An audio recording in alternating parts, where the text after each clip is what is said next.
Two polarizing players for different reasons. And as we await the next shoe to drop in the NBA offseason, the trade carousel, and free agency, Kings fans have cooked up quite the debate this weekend as we compare the careers so far between one Boogie Cousins and Domantas Sabonis. Let's have some fun with this one. 916-339-1140. Chris, do you want me to read off the stat comparison, or do you want to go off of vibes first and then get into the stat comparison as you make your pick? Let's go off vibes first. That sounds great. Off vibes, and when you say vibes, I assume you just mean instant reaction, right? Yes. Like, don't give it too much thought, instinct. just gut instinct. My gut instinct says DeMarcus, and that's mainly because, and this is more on an individual skill basis, is how the initial tweet is, which one are you taking in their prime, DeMarcus Cousins or Domantas Sabonis? This is purely skill based. So this doesn't really have to do with like how he fits into a team or anything, which obviously does downplay DeMarcus's case quite a bit. Right. It just feels like dude like literally could do anything on the basketball floor. Like he could shoot. I mean, by the end of it, he could shoot threes. He was a great rebounder. He had the base, the fundamental base of him being a post player. So he could just absolutely dominate in the post if he needed to. He could put up 25, 30 points per game just being a post player if he wanted. And then he adds the 3-point game. He could shoot free throws at a decent rate to my memory. And he could pass the ball. He wasn't really asked to pass as much as Sabonis is, but I remember DeMarcus Cousins, especially passing out of the post. He had to learn, obviously, how to pass out of double teams. And he didn't have great teammates. Like Sabonis has fantastic teammates who can do the actual part of the assisting, which is making the shot. DeMarcus a lot of times would kick it out to Ben McLemore, and we know how that story goes. So I off initial rip, my gut instinct says DeMarcus.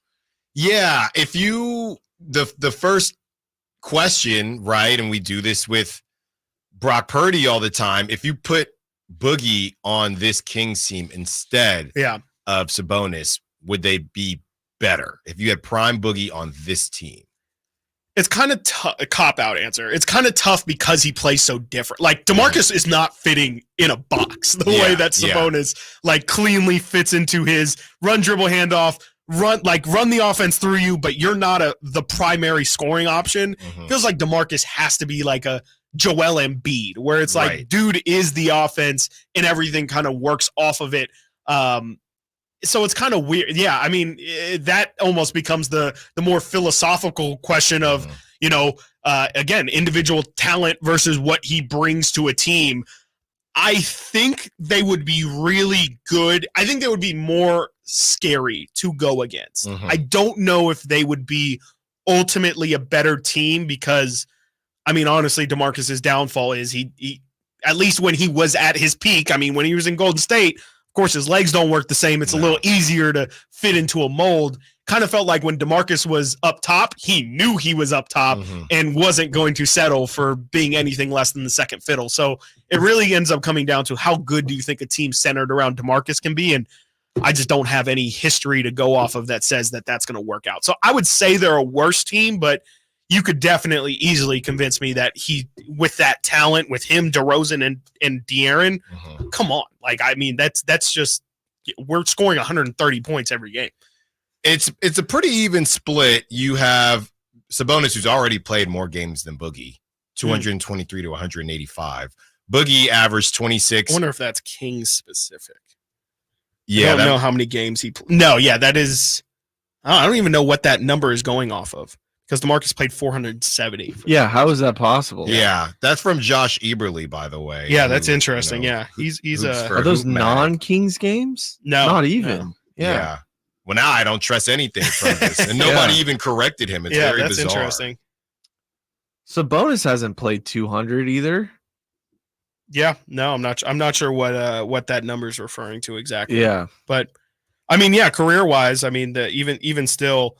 DeMarcus for his entire career is at, and granted, some of those later years definitely hurt his case, but I can do just in Sacramento, DeMarcus was 21-10 right under 11 points, 3 assists, and he shot 45, just under 46% from the field, 32% from three. And did he get a block in there? He did get a 1.2 blocks and 1.4 steals per game as well. Even though I don't think anyone would call him a rim protector. But what would you call his time in New Orleans? I think he was pretty close to his time in New Orleans. Good. I mean, he got hurt though. That was the thing, is he tore his whatever. I don't think that was his Achilles. I think that might have been his ACL, and then he tore his Achilles after that. But yeah, I mean, that 1 year, that 1.5 years in New Orleans, he only played 65 games for them through 2 seasons. So, he played that half season with them after the Kings traded for him, and then only played 48 games that entire second season. But he averaged 25 points per game. He was an all-star. 25 and 13 in New Orleans, and he upticked his assists, got 5.4 out there in New Orleans. Dude was a monster, man. I mean, he really was Joel Embiid, and I think I saw an offshoot of this argument being DeMarcus versus Joel. Who are you taking prime for prime? And I think that's a fantastic question. I mean, Joel obviously has MVP now, so it's kind of tough to make the Boogie argument, but I think skill for skill, DeMarcus had everything. It's just mentally the dude got in his own way too often. Boogie, 654 games. Domantas Sabonis, 576. Obviously, Boogie was always the starter. So the career, what do you think is fair? Because Boogie also had a bunch of games towards the end of his career and he wasn't really getting the same type of playing time. So career to career, Sabonis 15.7 points per game. He's at 19.4 this past season, which is closer to Boogie's career 19.6 for his points. Total rebounds, Boogie 10.2, Sabonis 10.3 for his career. So it's pretty darn close. His assists have gone up, obviously being with the Kings. 8.2 last season compared to his career at 4.8. That's Domantas Sabonis. And Boogie just at 3 assists. So passing wise, like you said, Chris, different types of players on the court, off the court. Off the floor. Yeah, I don't want to say that this team would be worse. I don't know if I can say that, though, with Boogie in his prime. Yeah. We just have no clue how they would look. Yeah. Would you consider Boogie to be a dog? Do you think we would not have the conversations that we have about the Kings needing a dog? Would we not have those conversations if Boogie was on the team instead of Sabonis? We wouldn't in the who's stepping. Hey, someone gets pushed. Who's gonna step up to the other team?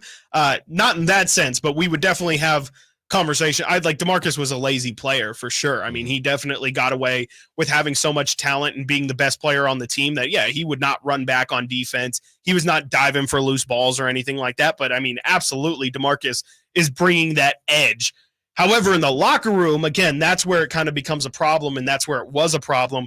Yes, he brought the fire, and yes, you could say he was a dog and just wanted to win and was only fiery because it was in the sake of wanting to be a competitor at that level or whatever. But it leaked into the locker room, and I think that's kind of where things became a problem in terms of, it's great that you bring that fire, you bring that energy, but you can't – it's the only time where you don't keep that same energy in the locker room because – you do need to. It is 12 people coming together at the end of the day. It doesn't work. It sounds fine and dandy to Jimmy Butler it and walk in and say, I'm better than you. I'm better than you. I'm better than you. But at the same time, is that really always super conducive to a team setting? And delivery is definitely a big part of it. And, I don't think DeMarcus really ever mastered how to perfectly deliver his messages. And I think that probably is where the dogness kind of no longer becomes an asset, and it kind of starts to become a problem more so than ever. Another Kentucky guy. Another Kentucky guy. I believe what Josh Eberle did was isolate the best run of their careers, or the best statistical run of their careers. So, during that run, I guess it's 185 games of Boogie's prime and 223 games of Sabonis's prime. During that stretch, Boogie, 26.5 points per game to Sabonis's 19.2. Boogie loses to rebounds by 12.8 for Sabonis, 11.7 for Boogie, and obviously Sabonis has him in assists. Boogie does have him in steals and blocks, and Boogie is a bit of a better free throw shooter. But yeah, I think they're just two completely different players. If you're asking who I would take right now, it's hard to say because of what we've seen from Sabonis, and we know who he is to this team. But as far as polarizing, I would love to see it. I would have loved to see it. I would have loved to see him on a winning team. Yeah. I really wanted to see DeMarcus. I mean, obviously he was on the Warriors, but I wanted him to be a star on a good team just to really see if he was true to his word. He always said, like I said, that the reason why he was always so upset was because they were losing. But I kind of think that was just an easy mask to put on because I think that he always just had some anger problems, honestly. Yeah. I mean, it is what it is. I just think the dude would get too fiery and was a bit of a bully. I mean, I've heard some stuff that have happened off the floor that just aren't things that speak to competitiveness or fiery. It's just kind of being a bully, honestly. And I think that, obviously I think with the Kings having such a nice locker room now, I do kind of wonder if DeMarcus would have been a little bit too far to the other side and if it would have probably disrupted the locker room. I will give Sabonis the edge in rebounds 100%, but I think that's the only thing that I confidently can say he was 100% better than DeMarcus at. Sabonis is a fantastic rebounder. I don't know if DeMarcus ever really prioritized, hey, I'm going to get 15 rebounds tonight. He would, but I don't think it was as institutional to his game. Obviously, he was such a good scorer. Yeah. There is a connection between Bleacher Report's most overrated player and Lauri Markkanen. We'll tell you what that connection is when we return. Stiles and Watkins, Sactown Sports. Our first